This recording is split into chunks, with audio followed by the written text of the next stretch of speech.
नमस्कार, एपीटीवी भारत में आपका स्वागत है। आप सहारा मामले में आप देख रहे हैं, लंबे समय से सहारा के खिलाफ प्रोटेस्ट चल रहा है। निवेशकों का कहना है कि जी हम लोगों का 2 लाख करोड़ से ऊपर सहारा पर बकाया है। और सुब्रत राय जो सहारा के चेयरमैन है, वो लगातार बोल रहे हैं कि हमने पैसा पाई पाई जो निवेशक है उनकी पाई पाई चुका दी है। वो लगातार भ्रमित कर रहे हैं। और अभी सुब्रत राय ने एक पत्र जारी किया है जिसमें बोला है, दिल्ली हाई कोर्ट के प्रतिबंध के बावजूद सुप्रीम कोर्ट ने अपने जो एजेंट हैं उनसे कलेक्शन के बारे में बोला है। तो हमारे साथ में है सुप्रीम कोर्ट के अधिवक्ता अजय टंडन जी। उनसे वो जन आंदोलन जो संघर्ष मोर्चा है उससे भी वो जुड़े हुए हैं, उसके संरक्षक हैं। उनसे विस्तार से सहारा और सहारा का जो संघर्ष है सहारा के खिलाफ में, और सहारा की जो नीतियां हैं उनके बारे में विस्तार से हम बात करेंगे। अजय टंडन जी, ये बताइए क्या मामला है। जी एक और दिल्ली हाई कोर्ट प्रतिबंध लगाए हुए है, और दूसरी ओर एक पत्र मैंने भी देखा जो वायरल हो रहा है। सुब्रत राय बोल रहे हैं कि कलेक्शन के लिए बोल रहे हैं। अजय टंडन जी, मामला है क्या ये? कि ये सुब्रत राय हिंदुस्तानी नहीं, वर्ल्ड का सबसे बड़ा फ्रॉड, ठग, धोखेबाज और आर्थिक आतंकवादी है। इसने पिछले 40 सालों में सिर्फ और सिर्फ लूट और डकैती करी है, इसके अलावा कुछ नहीं किया। इसने 35 लाख करोड़ रुपए 35 करोड़ लोगों से लूटा है। और इस मामले में मैंने थाना काकादेव में 2 एफआईआर और थाना गोविंद नगर कानपुर में 1 एफआईआर 1-1 लाख पेश की कराई है, जिसमें मैंने सारा कुछ डिटेल दिया है। एफआईआर रजिस्टर्ड हो चुकी है, लेकिन पुलिस भ्रष्ट है उत्तर प्रदेश की, इसलिए कोई कार्रवाई विशेष नहीं हो पा रही है। इसके अलावा पूरे देश में इसके खिलाफ 100 एफआईआर हैं। इसके अलावा दिल्ली हाईकोर्ट ने पेमेंट का आदेश दिया, इसने नहीं किया। जबलपुर हाईकोर्ट ने भुगतान का आदेश दिया, इसने नहीं किया। उदयपुर हाईकोर्ट ने पेमेंट का आदेश दिया, इसने नहीं किया। और लगातार ये झूठ पे झूठ बोल रहा है। और सारा पैसा इसने अपने लड़कों को भगाकर मैसिडोनिया में 5 लाख करोड़ रुपए लगा दिया। अमेरिका में 5 स्टार होटल, ब्रिटेन में 5 स्टार होटल खरीद डाला। और ये सब लूट का पैसा इधर उधर कर रहा है और हिंदुस्तान के गरीबों को ठेंगा दिखा रहा है, हाई कोर्टों को ठेंगा दिखा रहा है। देश के प्रधानमंत्री जिम्मेदार हैं मिस्टर नरेंद्र मोदी, देश के यूपी के मुख्यमंत्री योगी आदित्यनाथ और राज्यों के मुख्यमंत्री जिम्मेदार हैं। क्यों हैं? क्योंकि नरेंद्र मोदी साहब को मैंने 1 लाख याचिकाएं भेजी हैं सबूतों के साथ, लेकिन उन्होंने एक का भी जवाब नहीं दिया। आज अगर banning of regulation act, banning of illegal deposit regulation act 2019 जो 1978 से लागू किया गया है, अगर पूरे देश में लागू हो जाए, 1 महीने में ये 35 लाख करोड़ का भुगतान करने को बाध्य हो जाएगा। इसके पास 1 लाख एकड़ जमीनें हैं, इसके पास बहुत प्रॉपर्टी है। ये सारी प्रॉपर्टियां बेच करके आसानी से पैसा सरकार दिला सकती है। योगी आदित्यनाथ इसलिए जिम्मेदार हैं क्योंकि उनके 10 किलोमीटर की दूरी पर सारा शहर बना है, जिसमें 170 एकड़ जमीन इलीगल है, सारा कंस्ट्रक्शन इलीगल। अजय गुंडा टंडन एक्ट जी, लागू है। अजय टंडन जी, ये तो आप प्रशासन की बात कर रहे हैं, शासन की बात कर रहे हैं। सुब्रत राय 2016 से पैरोल पर हैं। आप सुप्रीम कोर्ट के अधिवक्ता हैं, तो न्यायालय क्या कर रहा है? न्यायालय को मैंने बहुत बार पत्र भेजे, चीफ जस्टिस ऑफ इंडिया को पिटीशन भेजी है, लेकिन न्यायालय कुछ नहीं कर रहा है। आज हिंदुस्तान में इसके पहले इतनी लंबी पैरोल किसी को नहीं मिली, इसमें न्यायालय मिला हुआ है। न्यायालय सुब्रत राय से मिला हुआ, आपका ये कहना है? बिल्कुल। अजय जी, और ये सुनिए, बताइए जी। जो 31 अगस्त 2012 को सुप्रीम कोर्ट में एक आदेश हुआ था 2 कंपनियों में, सारा इंडिया रियल एस्टेट, सारा हाउसिंग डेवलपमेंट में, और उसमें 10 सूत्री आदेश दिए गए थे कि इन आदेशों का अनुपालन किया जाए, इससे रुपया वसूला जाए और पेमेंट कराया जाए, लेकिन कोई आदेश का अनुपालन नहीं हुआ। इसके लिए मैं कहता हूं न्यायालय मिला हुआ है। अजय जी, सुब्रत राय का जो कहना है वो अपने को बहुत बड़ा देशभक्त मानते हैं। और मैंने देखा सहारा में हाँ। भारत माता की प्रतिमा का वहां पर कोई भी कार्यक्रम होता है सहारा में, पहले दीप प्रज्वलित कराया जाता है, तब कार्यक्रम होता है। और सुब्रत राय ने कारगिल में जो 1999 में जो कारगिल में शहीद हुए थे, उनका दावा है मैंने उनकी परिजनों की मदद की है। और लगातार वो देशभक्ति की बात करते हैं। और इन परिस्थितियों में आज उनका कहना है कि मैं आज वो लगातार कांग्रेस पे भी आरोप लगाते हैं कि कांग्रेस के ने उन्हें टारगेट किया। इस बारे में आपका क्या कहना है? सुब्रत राय इस दुनिया का सबसे बड़ा देशद्रोही है, सबसे बड़ा फ्रॉड है। ये देश के नाम पर लूट के अलावा इसने कुछ नहीं किया। ये सबसे बड़ा देशद्रोही है। इसको बिल्कुल लाल किले में खड़ा करके फांसी दे दी जानी चाहिए। देशद्रोह की बात यह है कि इसने एक काम देशद्रोही का किया है। इसने सारी सिस्टम को एकदम नेस्त नाबूद कर डाला है। कोई एफआईआर असर नहीं करती, कोई कोर्ट का केस असर नहीं करता इस पर, कोई नहीं कर रही है। इसने सबको खरीद करके जेब में रखा हुआ है। आप ये कहना चाहते हैं कि इस समय देश में लोकतंत्र जो है, लोकतंत्र की धज्जियां सुब्रत राय उड़ा रहे हैं और किसी तंत्र को वो नहीं मान रहे हैं। बिल्कुल उड़ा रहा है, कस के उड़ा रहा है। और नरेंद्र मोदी जी और योगी आदित्यनाथ और देश के सारे कर्णधार बड़े बड़े, मैंने लोकपाल में शिकायत करी भाई साहब, नरेंद्र मोदी जी की करी, ये जो है अमित शाह की करी, निर्मला सीतारमन की करी, योगी आदित्यनाथ की करी, मेरी कोई शिकायत नहीं सुनी गई।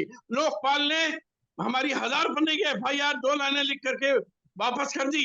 ये हाल है इस देश के कानून व्यवस्था का। देश में तो दावा किया जा रहा है, विशेष रूप से भारतीय जनता पार्टी दावा करती है कि जो इस समय प्रधानमंत्री नरेंद्र मोदी के नेतृत्व में जो देश ने विकास किया है वो किसी सरकार में नहीं हुआ। और आप कह रहे हैं कि देश में लोकतंत्र नाम की चीज नहीं है, कानून नाम की चीज नहीं है। अरे आप तो विकास सच की है बात क्या कर रहे हैं, टंडन मैं जी? कह रहा हूं मेरे पास सुनिए मेरे, अरे सुनिए मेरे पास 10,000 निवेशकों की लिस्ट है जिसमें 200 करोड़ रुपए है। इसी तरह पूरे देश में 35 करोड़ लोग गली गली भटक रहे हैं, आत्महत्या कर रहे हैं। आप विकास की बात कर रहे हैं, उसकी बात मत करिए। विकास अपनी जगह है, लूट अपनी जगह है। लूट की बात करिए, जो लूट हो रही है सुब्रत राय और उसकी पूरी टीम पूरे देश में खुलेआम 24-40 साल से लूट रही है, आज भी लूट रही है। बीजेपी के शासनकाल में इन्होंने ज्यादा लूटा है, खाली 8 साल में 8 लाख करोड़ रुपए लूटा है। और ये नरेंद्र मोदी को पता है और योगी आदित्यनाथ को पता है, लेकिन ये सब लोग चुप हैं क्योंकि ये सब उससे मोटा चंदा लेते हैं, पैसा लेते हैं, इसलिए सब के सब चुप है। सुब्रत राय जो है वो ये बोलते हैं कि रेलवे के बाद में सबसे ज्यादा रोजगार सहारा ने दिया है और मैं लोगों को रोजगार दे रहा हूं और लोग जो है मुझे टारगेट कर रहे हैं। और आज यदि प्रोटेस्ट उनके खिलाफ हो रहा है तो ये बोल रहे हैं कि जिन लोगों को हमने निकाल दिया है वो प्रोटेस्ट कर रहे हैं, लेकिन जो लोग सहारा से जुड़े हुए हैं आज उनमें से कोई नहीं बोल रहा है। ये सब है क्या टंडन जी? सुब्रत राय देश का एक कलंक है।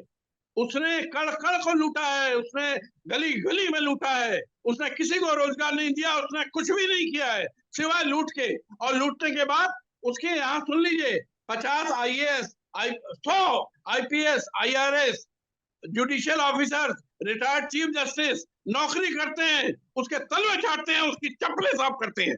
क्या आप बात कर रहे हैं?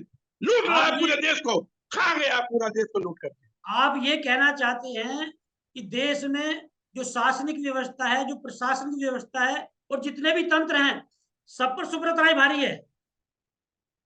बिल्कुल पूरी तरह भारी है। इसने पैसे के बल पर सबको खरीद के किनारे डाल दिया है, ये सबको खरीद लेता है।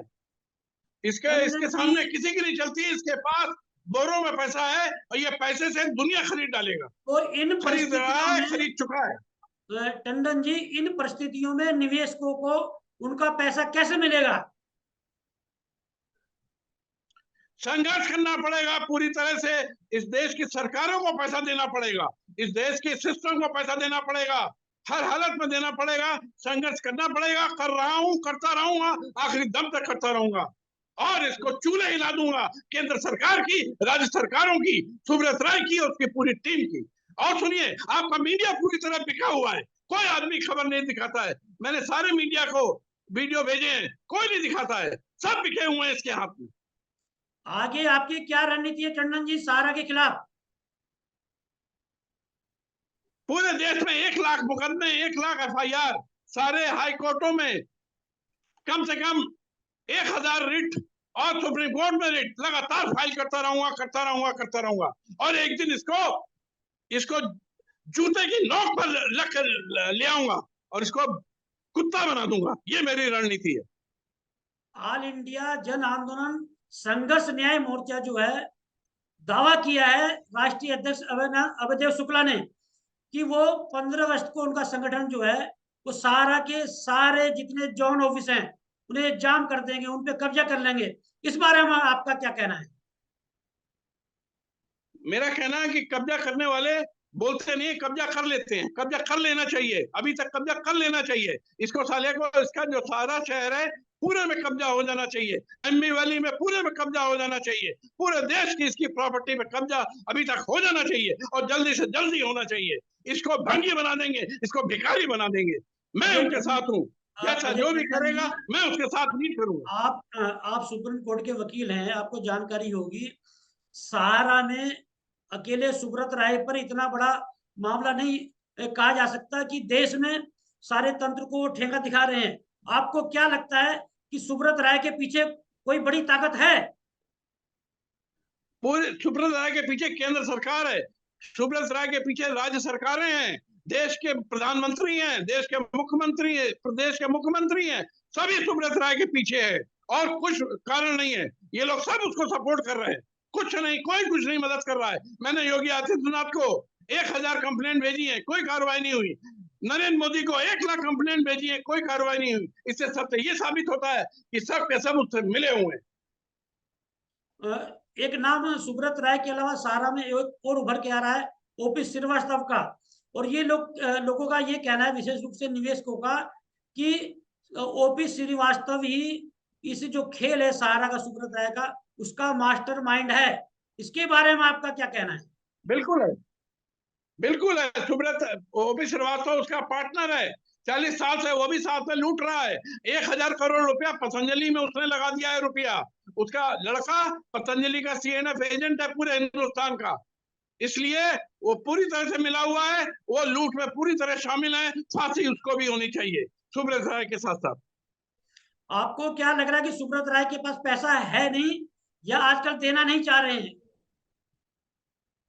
खूब पैसा है, पैसों के बोरे पड़े हुए हैं, पैसों का अंबार लगे हुए हैं, पैसा ही पैसा है, प्रॉपर्टी है। अजय जी, आप सुप्रीम कोर्ट के अधिवक्ता हैं और आपने जनहित में बड़ा मोर्चा खोला है, लेकिन दूसरे भी अधिवक्ता हैं, वो लोग क्यों नहीं बोलते?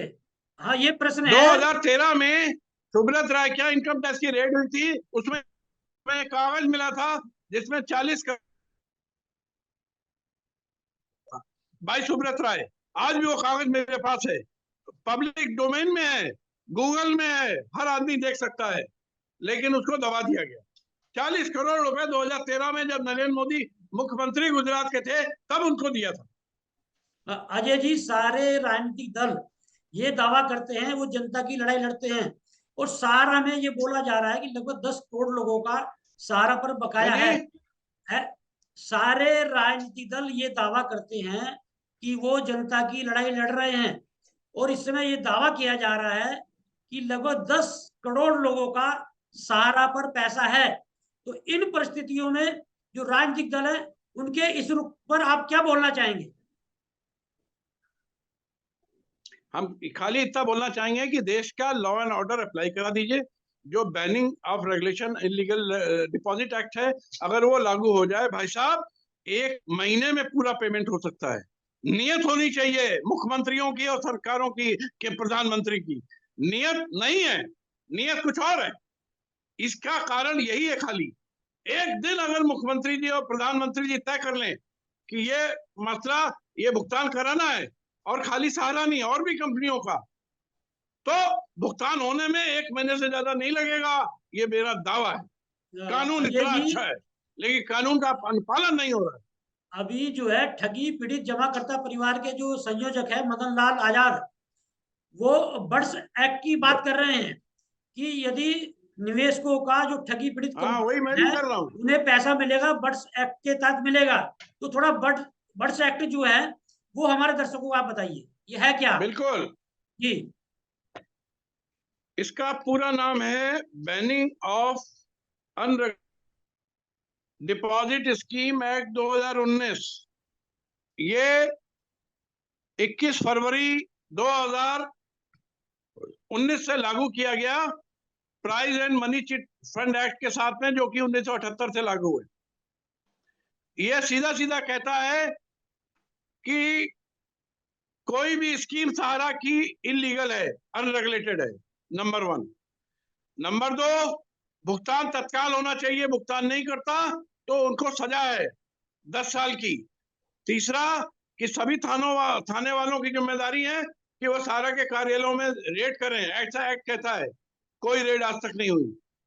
सब जिलों में कॉम्पिटेंट अथॉरिटी बनाई जाए, कोई नहीं बनाया गया। मुख्यमंत्री सो रहे हैं इस मामले को लेकर के। पूरा एक्ट बहुत बढ़िया है, पूरे एक्ट को अगर लागू कर दिया जाए तो ये समस्या जड़ से खत्म हो जाएगी जल्दी से जल्दी।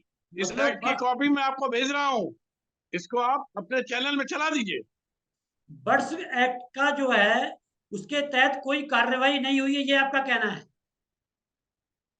कोई कार्रवाई नहीं हुई। आज आए हुए 3 साल हो गए, 3.5 साल हो गए। 14 सांसदों ने एक कमेटी बना करके इस पर पूरा इंडिया में रिसर्च करी और उन्होंने 25 मार्च 2021 को एक रिपोर्ट दी। उसमें कहा कि किसी मुख्यमंत्री ने कार्रवाई नहीं करी है, कि सरकार ने कार्रवाई नहीं करी है, किसी IAS, IPS, IRS ने कार्रवाई नहीं करी है। साफ कहा है उन्होंने अपनी रिपोर्ट में। अब इससे ज्यादा आपको क्या चाहिए? 14 सांसदों ने कहा है। अजय जी, आपका बहुत बहुत धन्यवाद APTV भारत से बात करने के लिए, और आगे फिर एक नई शख्सियत के साथ हम लोग बात करेंगे। नमस्कार। लेटेस्ट खबरों के लिए सब्सक्राइब करें हमारा YouTube चैनल